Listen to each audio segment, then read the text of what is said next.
Bienvenidos a Club de Prensa en NTN 24. Hoy transmitimos desde la Casa de América en Madrid, en el corazón de la capital española. Y no olviden ustedes que al final de este programa lo pueden ver completo o pueden ver apartes en nuestra página de Facebook, también por nuestra cuenta de Twitter. Y el audio, el podcast está en SoundCloud. Y les doy la bienvenida a los invitados a Club de Prensa. En primer lugar está con nosotros Silvia Pisani, corresponsal de La Nación de Buenos Aires. Silvia, gracias por estar aquí. Es que no entiendo por qué te ríes, pero buenos días. Buenos días. Y está también con nosotros Fernando Peinado, periodista del diario El País. Gracias por estar con nosotros. Gracias, Juan Carlos. Me río porque Fernando Peinado acaba de contar que él, aparte de haber sido periodista de Univision en Miami, periodista de la BBC, becario Fulbright, estuvo haciendo unas prácticas, una pasantía en La Nación de Buenos Aires y contaba usted que cuando usted era jefa de algunos pasantes, a todos les ponía el mismo nombre porque se le olvidaba el nombre. Absolutamente, sí. ¿A todos les puso Santiago? Santiaguito. Sí. No puede ser. Sí, bueno, son esos problemas que arrastramos y ahí están, pero podemos sobrevivir. ¿Cuánto tiempo estuvo usted en La Nación de Buenos Aires, Fernando? Pues fue una beca de 2 meses en el año 2008, cuando yo estaba estudiando el máster del País aquí en Madrid y bueno, había un programa de intercambio con La Nación y por suerte pude ir para allá y fue una genial experiencia. Lo tuvimos a Santiaguito. Sí, un Santiago más, exacto. Óigame, hay mucha gente que dice que Madrid es una ciudad muy parecida a Buenos Aires o Buenos Aires a Madrid. ¿Es eso cierto o hay grandes diferencias? Mira, cierta parte de Buenos Aires, porque Buenos Aires es muy grande y una cosa que yo pude hacer en aquella experiencia profesional fue ver el Buenos Aires no turístico. Y ese Buenos Aires que es el del extrarradio, el conurbano, es un Buenos Aires muy distinto, mucho más pobre y te das cuenta que es una ciudad con una gran desigualdad y que, bueno, por supuesto tiene esa parte más conocida, que los turistas que visitan la ciudad rápidamente la ven, pero la otra parte sí que es una cara más desconocida.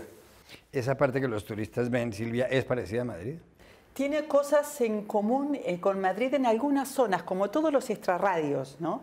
Yo lo que rescato del extrarradio de Buenos Aires es que lo habrás visto, Fernando, es que es fácilmente conocible, o sea, hay mucho transporte público, se puede llegar bien, tiene buena comunicación, eso es lo que yo rescataría, y que son zonas integradas a la ciudad. En otras capitales latinoamericanas he visto mucha más fractura. Y ese extrarradio tiene zonas como de repente San Isidro, que puede parecerse un poco a la zona del Viso de Madrid, o a zonas por ahí como La Moraleja, y otras que no, que parecen más a los polígonos industriales o a las zonas más, los barrios nuevos, periféricos, ¿no?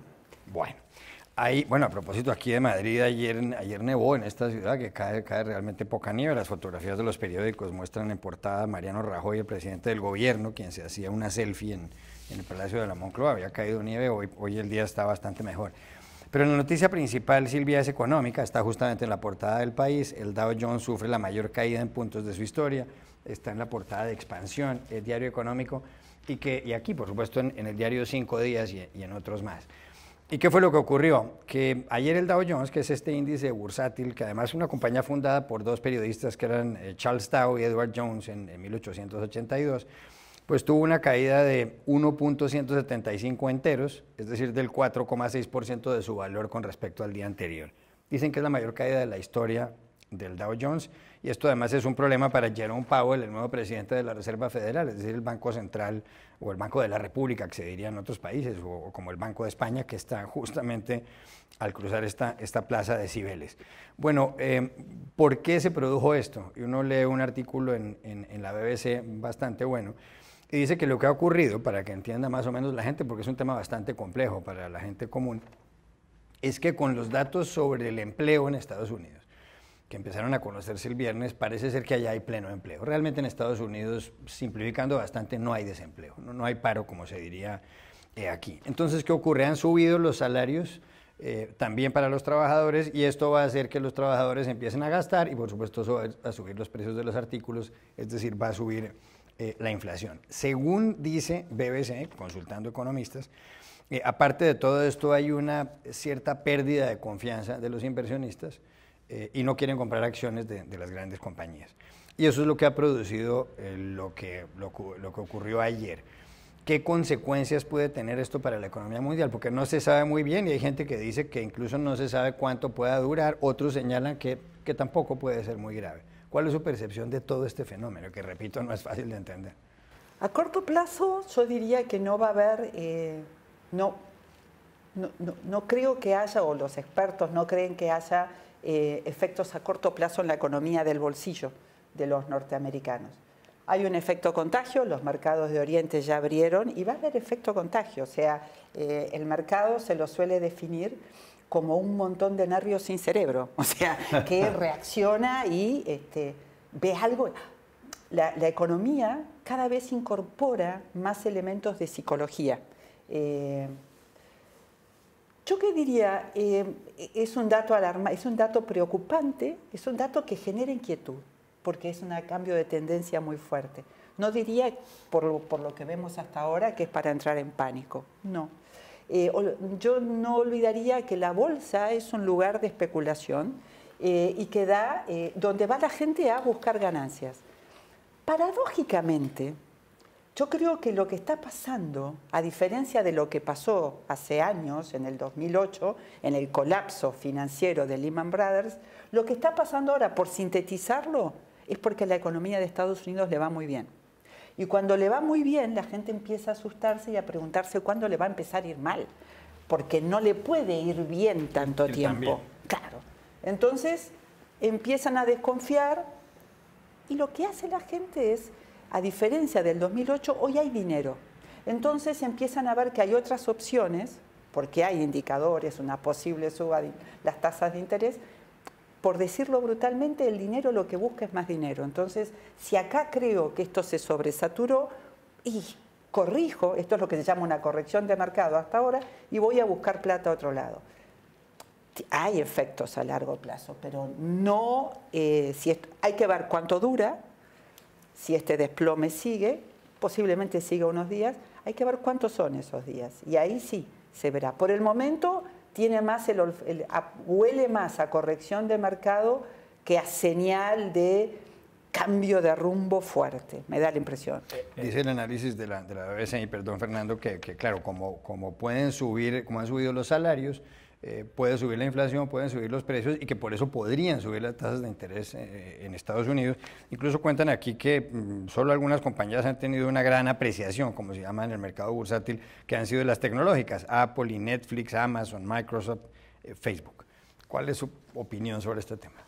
Es interesante que parte de lo que está ocurriendo puede ser también irracional, ¿no? Como comentabas, la psicología del mercado a veces es muy difícil de comprender, pero también en parte muchos analistas están señalando que Trump es culpable de haber sobrecalentado la economía con su reforma fiscal, que ya lo estaban advirtiendo desde antes de que se aprobara, que no era un movimiento sensato en el sentido de que la economía ya iba bien. Una reforma, un recorte de impuestos tan fuerte normalmente se toma para estimular la economía. Entonces, quizá el propio Trump, que presumía de que los mercados bursátiles iban bien, que la bolsa estaba en récords históricos, ahora él mismo ha creado las condiciones para este desplome. Pero sí que es verdad que también que puede ser a corto plazo una corrección, ¿no? Y es lo que también están señalando muchos analistas. No solo la economía de Estados Unidos está yendo bien, también está yendo bien la economía de Europa y la economía de Japón. Están señalando que es un raro momento histórico en el que las economías parecen estar sincronizadas y creciendo todas al mismo tiempo. Eso es lo que hace pensar a muchos analistas que esto es solo un pequeño susto. Eso se habla, es curioso, ¿no? Cómo se habla del recalentamiento, pero es verdad. Por ejemplo, Estados Unidos con pleno empleo. Lo natural de una economía, dicen los libros por lo menos, es que haya un 6% de desempleo. Que eso es el desempleo natural. Estados Unidos está por debajo de eso. Tiene algo más del 4%, sí, está por debajo del 5%. Exacto, entonces es como que hay demasiada bonanza o demasiado dinero dando vueltas y entonces empiezan a preocuparse. Le toca a Jerome Powell que es el nuevo, acaba de cambiar el presidente. Antes estaba la señora Janet Yellen. Exacto, una mujer que mantuvo el pulso muy bien durante buena parte de la administración de Obama, antes fue Ben Bernanke, y bueno, le toca lidiar con esto. Esto es como una caldera, hay que mover las válvulas y ver que se mantenga la economía bien, sin recalentarse, porque genera inflación, sin decaer, o sea, lo que decía Fernando, estímulo, pero no tanto, y ahí está ese difícil equilibrio. Con Trump, que encima se fue de boca. Esto es lo divertido del asunto. Uno es dueño de sus palabras, de los silencios y esclavos de lo que dice. Según leí antes en el New York Times, un conteo que habían hecho, creo que solo en el mes de enero había mencionado más de 25 veces la subida de la bolsa. Y ayer, que fue el desplome, se cayó. Claro. Entonces vamos a ver qué dice en las próximas horas, si ya se ha buscado alguna manera de explicar esto. Y hay quienes señalan además que esto puede ser consecuencia también del hecho de que él es enemigo del libre comercio. También en parte, bueno, tomó las medidas proteccionistas estas de restringir la entrada de paneles solares recientemente y sigue negociando el NAFTA, el Tratado de Libre Comercio con Canadá y con México. Y, en fin, en parte dicen que también es por eso. Los mercados no les gusta que se pongan barreras al comercio. Bueno, pues mientras pasaba esto de la bolsa, el señor Trump estaba en otra pelea por Twitter, en esta ocasión con con el líder del Partido Demócrata en el Comité de Inteligencia de la Cámara de Representantes. El presidente es un republicano, porque los republicanos tienen mayoría, el señor Adam Schiff. ¿Qué es lo que ha pasado? En las últimas horas se hizo público un informe justamente de ese Comité de Inteligencia, en donde se dice que puede haber un inconveniente en la investigación de la trama rusa en Estados Unidos, es decir, de la posible implicación de Rusia en el resultado electoral de noviembre de 2016, cuando fue elegido el señor Trump y perdió a Hillary Clinton, porque parte de ese informe, del informe de inteligencia, le fue contratado a Christopher Steele, un hombre que había sido agente del MI6, el Servicio Secreto Británico, todo ello con dinero de un abogado que había trabajado en un momento dado con Hillary Clinton. Esto fue lo que se supo, y había una gran pelea sobre si se publicaba el informe o no, que finalmente se publicó. Bueno, ayer el señor Donald Trump envió un mensaje por la cuenta de Twitter criticando al señor Adam Schiff, que dice: "Little Adam Schiff, who is desperate for higher office, is one of the bigger liars and leakers in Washington". Así, pobre Adam Schiff, que está desesperado por conseguir un puesto por ser en una oficina más importante, en un despacho más importante, y que es uno de los más grandes mentirosos y filtradores de información que hay en Washington. El señor Schiff le contestó a Trump diciendo que más bien lo que le sugiere al presidente es que apague la televisión, dicen que Trump ve la televisión todo el día, y que se ponga a resolver los asuntos desde su oficina como jefe del Poder Ejecutivo. ¿Esto puede afectar esta investigación de la trama rusa? ¿Esto simplemente es más de lo mismo? Se lo pregunto inicialmente a Fernando Peinado. Ustedes dos conocen muy bien Estados Unidos y usted además acaba de escribir un libro sobre la campaña de Trump titulado Trumpistas. Pues lo que ha pasado en los últimos 2 meses, desde diciembre, es que la estrategia de Donald Trump y su equipo con respecto a la investigación de la trama rusa ha cambiado. Han dejado de esperar, estaban durante el primer año de gobierno, durante 2017, respetando la investigación sin hacer comentarios extraños en Trump. Y ahora desde diciembre hasta hoy han cambiado de estrategia, están atacando la investigación, están cuestionándolo. Hay una ofensiva muy fuerte también en Fox News, que es el medio, la televisión que más apoya a Trump y la más vista además de cadenas de noticias en Estados Unidos, y están tratando de buscar una manera de deslegitimar esta investigación, y la manera que han encontrado es decir: los demócratas iniciaron estas investigaciones sobre la conexión rusa de Trump durante la campaña, con ese informe de este espía.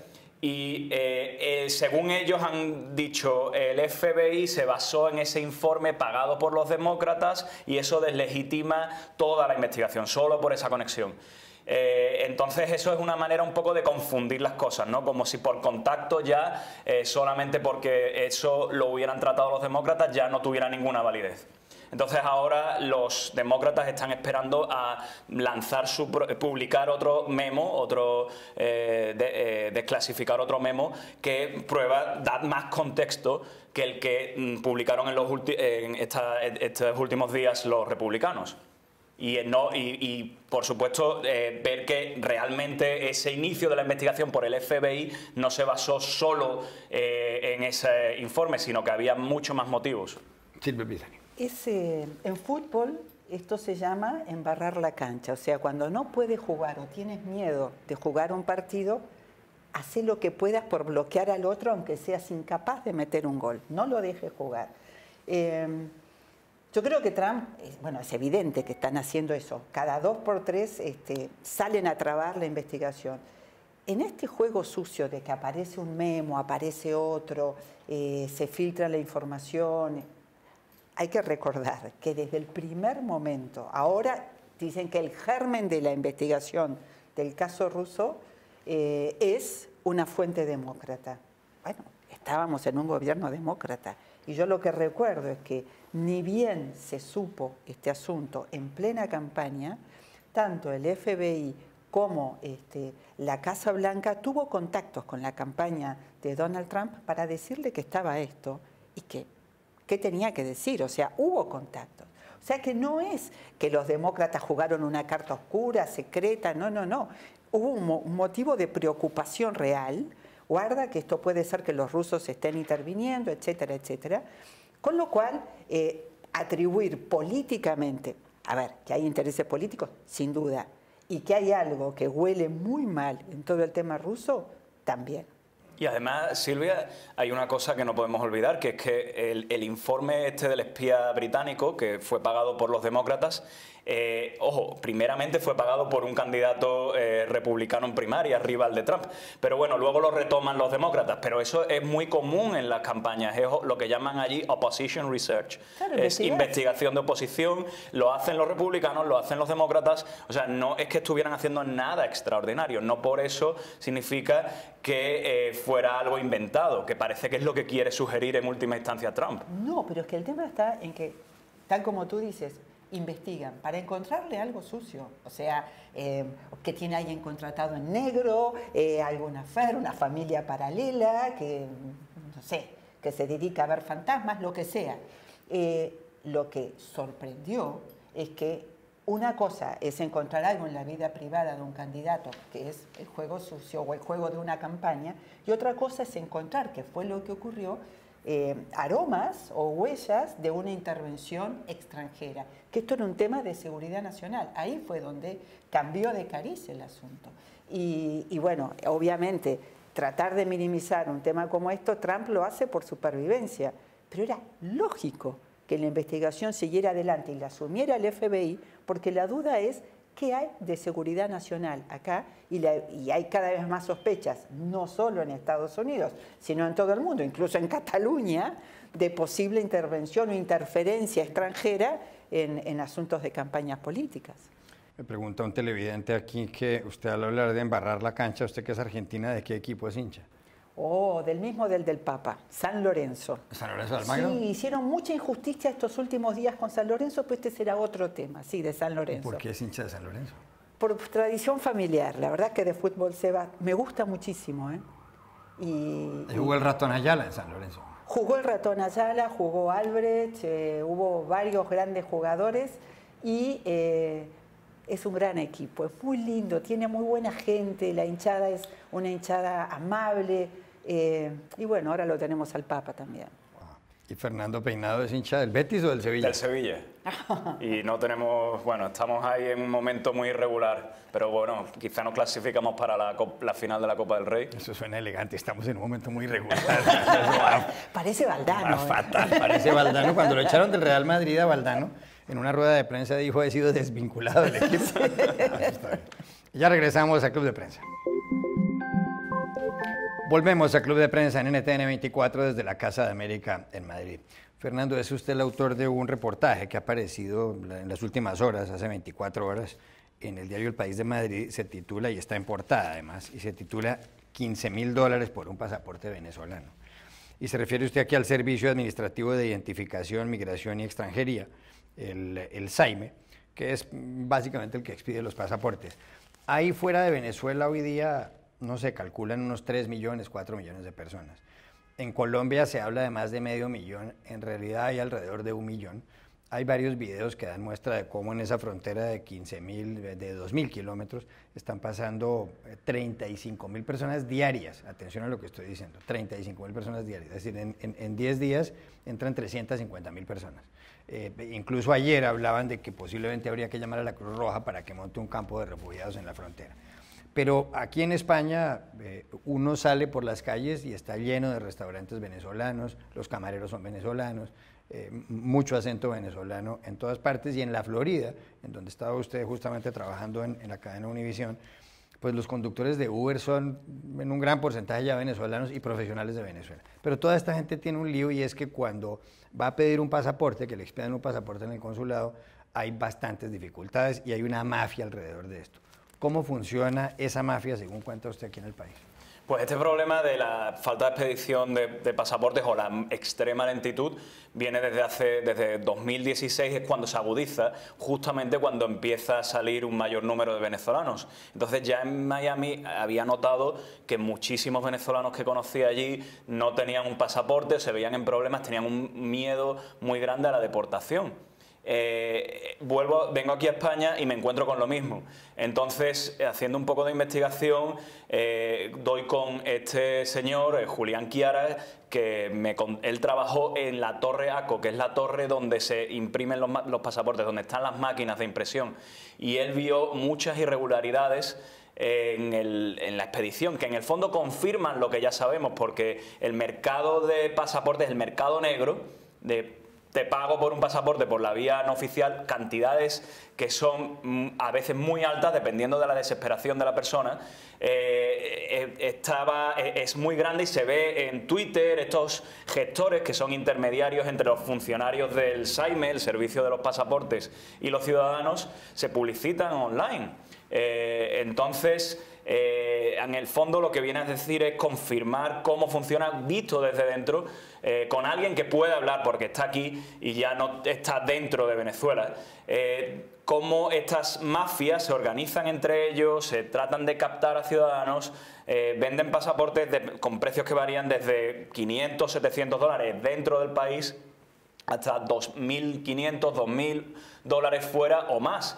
Y además no solo pasa eso, sino que también el material que hay, que supuestamente, según el gobierno de Venezuela, es escaso para imprimir pasaportes, se usa preferentemente para el que más paga. ¿Y quién paga más? Son supuestamente, según estas fuentes con las que yo he tratado, ciudadanos que no tienen derecho a ello, que son de otros países. En muchos casos parece ser de Medio Oriente y de otros países, ¿no? Entonces, esto no es solo...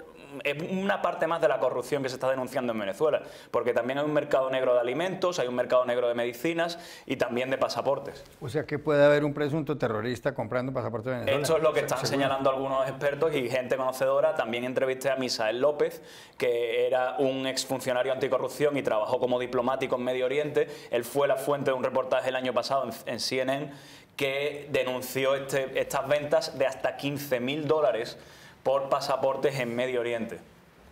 Silvia Pisani. Lo primero, felicitar a Fernando Peinado por el reportaje. Yo invito a leerlo porque es un recorrido por la penuria de alguien tratando de buscar un pasaporte. Excelente trabajo. Y de eso que uno le gustaría haber escrito. Sí. Cuando un periodista dice, esta nota a mí me hubiese gustado escribirla, eso pasa con la nota de Fernando. Y lo segundo, yo invito a reflexionar a lo que uno siente cuando pierde, extravía o le hurtan los documentos, la desesperación. O sea, todo lo que se te complica por no tener tu documento. Esto es un pasaporte para la gente que está afuera o la gente que quiere salir. O sea, la imposibilidad total de trámites, de empleo, de tu acceso a tus tarjetas de crédito, a tu banco, o sea, se te paraliza todo por no tener el documento. Y yo llamaría la atención, no sé, leyendo la nota de Fernando, que es muy reveladora, cómo poco a poco el régimen, porque ya lo siento, pero el régimen de Nicolás Maduro se está acercando a Cuba, incluso al sistema cubano, incluso en la regulación de los permisos a quién deja y a quién no deja entrar. O sea, ya entrar o salir de Venezuela para los venezolanos no es tan sencillo, según lo demuestra esta investigación, difícilmente desmentible por la cantidad de fuentes que tiene. Y Cuba lo hace de una manera, o lo hizo durante mucho tiempo de una manera abierta, descarada y admitida. Acá decimos a quién se puede salir y a quién no. Maduro sencillamente lo hace jugando con los pasaportes. Es un derecho humano el acceso a la documentación y esto se está limitando. Quería preguntarle a usted, Silvia, por otro asunto y que tiene que ver con Europa. Hay elecciones en Italia, elecciones parlamentarias, y de ahí sale el jefe del gobierno el próximo 4 de marzo, es decir, en menos de un mes, en 3 semanas y media.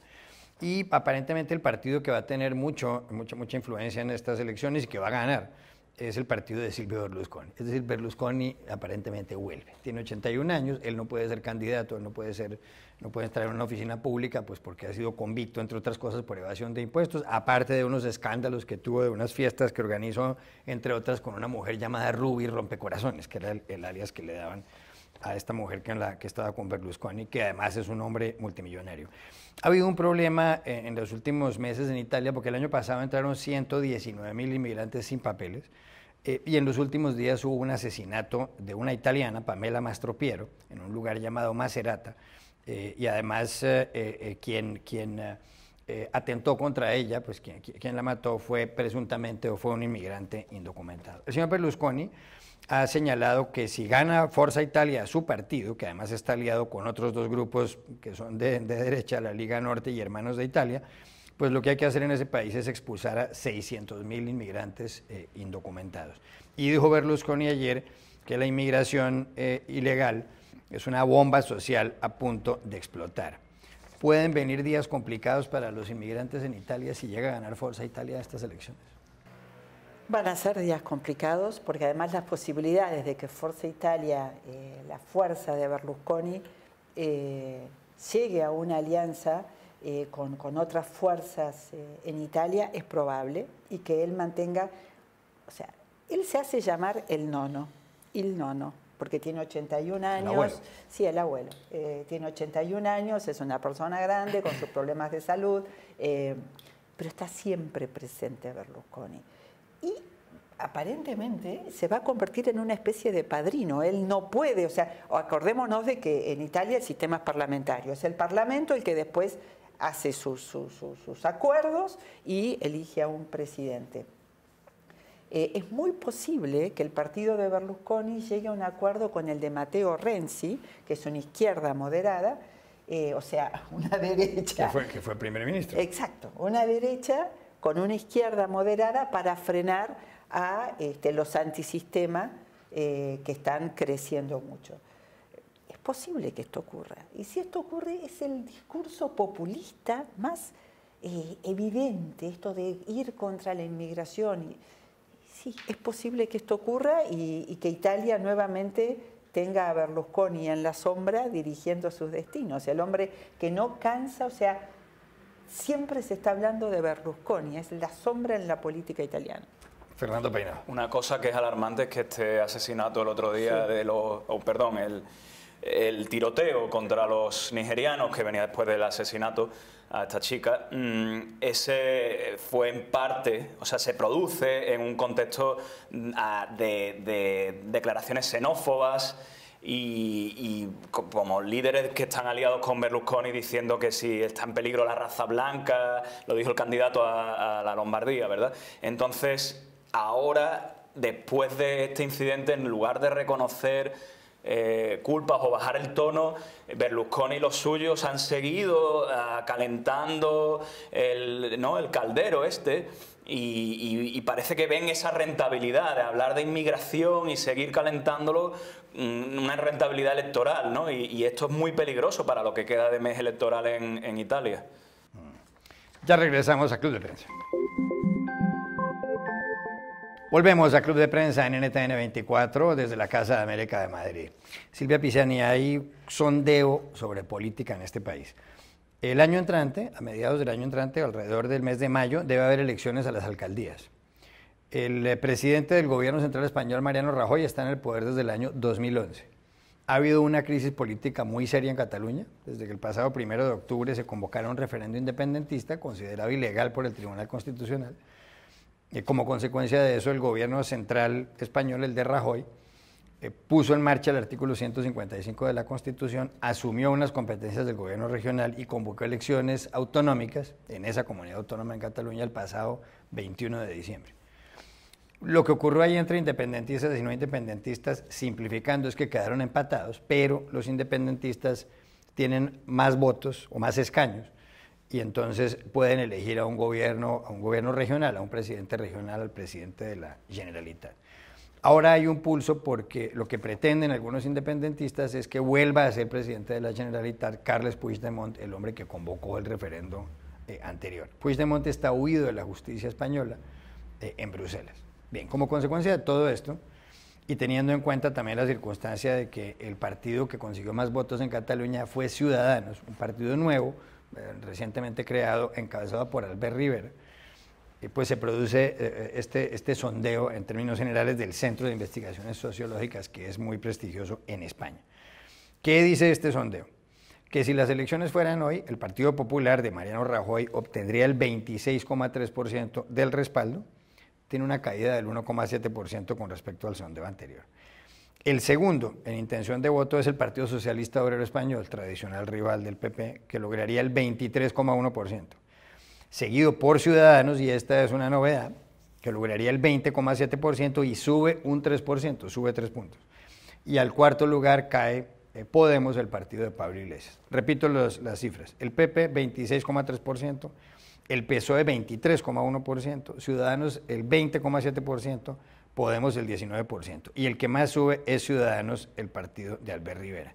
Y la pregunta que se hacen muchos españoles en la calle es, bueno, ¿y le va a ganar Ciudadanos en algún momento al PP? ¿Va a desbancar el señor Albert Rivera a Rajoy y su equipo? Es una interesantísima pregunta.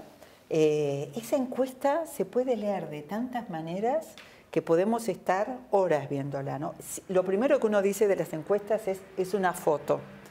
Esto puede cambiar en nada, y según cómo vayan las cosas, ¿no? Pero la foto hoy es esa. Y a mí lo que más me llama la atención, además del crecimiento de los ciudadanos del que ahora hablamos, es que las cuatro fuerzas, o sea, primero, se consolida, esto para mí es indudable, el final de la política tradicional española que durante mucho tiempo fue bipartidista. Partido Popular y Partido Socialista Obrero Español, PSOE, los dos grandes protagonistas de la recuperación democrática española. Esta derecha e izquierda, una y otra, con algún partido de izquierda minoritario en el medio, terminó, o sea, ahora son cuatro fuerzas.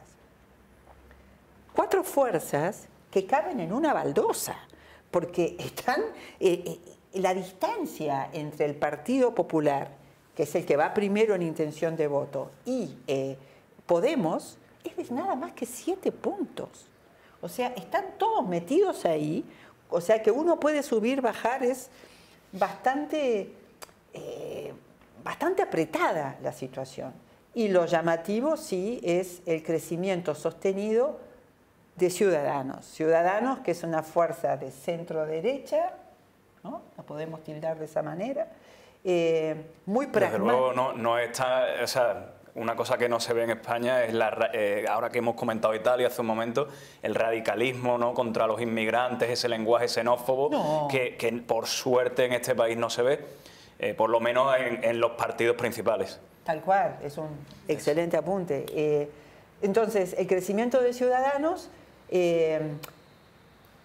que justamente el crecimiento de Ciudadanos crece en lo que decrece el Partido Popular. Hay un trasvase de votos del partido de Rajoy hacia este partido nuevo. El riesgo es que hay una palabra que a mí me encanta, que es que se ensoberbezca. Una palabra muy... me sorbebe, sí. Y entonces que el Partido Ciudadanos, por así decirlo, se la crea y cometa errores, se precipite. está creciendo, y está creciendo quitándole voto al Partido Popular sobre todo. Hay una figura que yo invito a ver, ténganla en mente, que es Inés Arrimadas, la joven dirigente del Partido Ciudadanos. En Cataluña. En Cataluña. Y ese partido fue el que obtuvo mayor cantidad de votos en las elecciones regionales en Cataluña el 21 de diciembre, recordemos. Yo creo que los discursos más escuchados en Cataluña, a favor o en contra, por la claridad y la contundencia con la que hablan, son los de Inés Arrimadas. Vos te podés olvidar de lo que dijo Puigdemont, porque son cosas confusas. La claridad, la contundencia con la que habla Inés Arrimadas, guste o no guste, en Cataluña es impresionante. Fernando Peinado. Sí, quizá ella sea parte de la explicación, su visibilidad en los últimos meses por la que el partido está en alza. También Albert Rivera, el líder nacional, tiene muy buena puntuación. El que está teniendo muy mala puntuación, que lo señala el CIS, el sondeo, incluso entre sus propios votantes, es Rajoy, que ha caído su aprobación entre los votantes del PP, quizá ya por el desgaste que tiene. Lleva ya varios años, 7 años en el poder, lleva mucho tiempo en la palestra política y quizás se note, la corrupción en el Partido Popular. Entonces, sí, el Ciudadanos está al alza, y una cosa interesante que también refleja el CIS es que la suma de PP y Ciudadanos, los dos partidos de derecha, ha crecido con respecto al anterior sondeo del CIS en octubre del año pasado, si no me equivoco, y en parte puede ser esto debido al efecto Cataluña, a que los votantes, el nacionalismo español esté creciendo. Y la izquierda, sin embargo, ha perdido, si sumamos PSOE y Podemos, ha caído también un poco. Entonces, quizá este tema catalán y también la economía, que está en un buen momento, esté dando alas a la derecha. Ahora, bueno, quiero decir, la economía está bien, aunque no para todos, sí, eso no sí. Para todos. Pero digamos los grandes números. Sí, ¿no? sí, los grandes números, sí. La pregunta, la gran duda para mí es, o sea, tú lo mencionas muy bien, va a haber elecciones de alcaldes, municipales el año que viene, eso es un termómetro. Lo que no sabemos es cuándo van a ser, cuánto va a durar esta legislatura, que es el mandato, como se llama aquí, ¿no? En teoría tenemos Rajoy para rato, ¿no? Sí, pues hasta 2020, ¿no? ¿Sí? ¿Qué es lo que le correspondería? Hay un dicho... Y además dice que quiere volverse a presentar a las elecciones. Sí. O sea, lo ha señalado, lo señaló el otro día en una entrevista con Carlos Alsina en Onda Cero, en la emisora, dijo que él quería continuar. Sí, hay un chiste sobre Rajoy, una frase que me encanta, dicen, Rajoy vive presionado y con problemas y tiene un estilo muy particular. Y me dijeron una vez, Rajoy aguanta más que la sábana de abajo, se resiste todo. Claro, miren, en el centro derecha y la derecha en España están el Partido Popular y Ciudadanos. En la izquierda, hablando de los partidos nacionales, está el Partido Socialista Obrero Español, PSOE, y está también Podemos, que ahí está mezclado y también está Izquierda Unida, un partido más minoritario. Hay aquí en España también partidos regionales. Pero hablando de la izquierda, ¿qué pasó con Podemos? Porque en un momento dado la gente pensó que Pablo Iglesias, con el éxito que había tenido en las urnas, iba a terminar desbancando al PSOE y que Podemos iba a convertirse en la izquierda más fuerte en España por encima del PSOE. ¿Qué pasó con Podemos? Que en esta encuesta está en el 19%, pero también está 4 puntos solamente, o 3 de 4 del PSOE. Yo creo que los partidos hacían... ¿Qué pasó con Podemos? Podemos fue la expresión de los indignados de España. Estos son partidos que crecen mucho cuando hay mucho malestar, cuando hay enojo, cuando hay rabia, se busca por dónde canalizarla. Y ahí es donde crecen estos partidos. Creo que el crecimiento de la derecha, de alguna forma, como señala Fernando, indica, o estaría revelando, unas mejores cifras generales de la economía, un retroceso de el enojo indignado, no del malestar, porque en España se escucha mucho malestar, pero no tanta esa rabia, esa efervescencia, esa indignación a la que dio paso Podemos como un discurso de nosotros vamos a cambiar las cosas. Y luego lo que pasa con estos partidos es que cuando llegan al sistema, que es lo bueno que tuvo Podemos, que fue capaz de canalizar esa indignación dentro del sistema, es algo muy saludable. Cuando entran al sistema se institucionalizan y entonces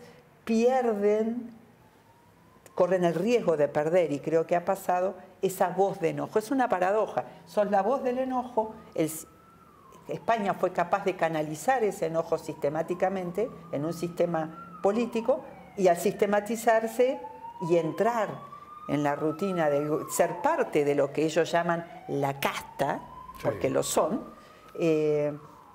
pierden un poco esa capacidad de expresar el enojo. Una pregunta interesante es si Pablo Iglesias también es parte de la explicación por la que está cayendo Podemos, porque en la encuesta del CIS también tiene una valoración muy baja, no sé si es la más baja de los líderes políticos, ¿verdad? Con 2,3, es una puntuación rayando ya en el 0 casi. Entonces hay un debate interesante sobre si es un activo o un pasivo para su partido, porque también sus propios votantes le dan mala nota.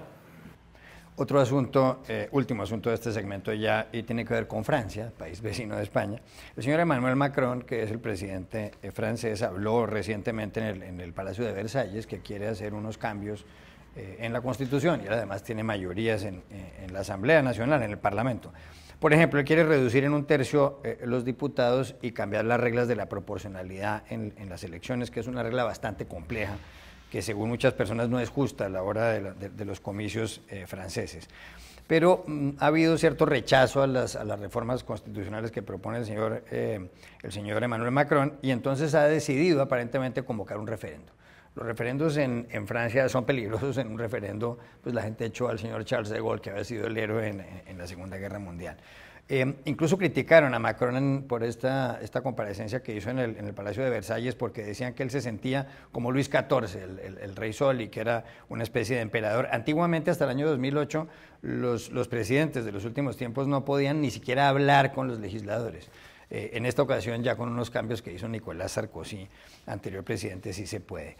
¿Será que el camino para esas reformas en Francia es el referendo, sobre todo teniendo en cuenta de que el señor Macron tiene una popularidad bastante alta, incluso por encima del 50% según algunos sondeos?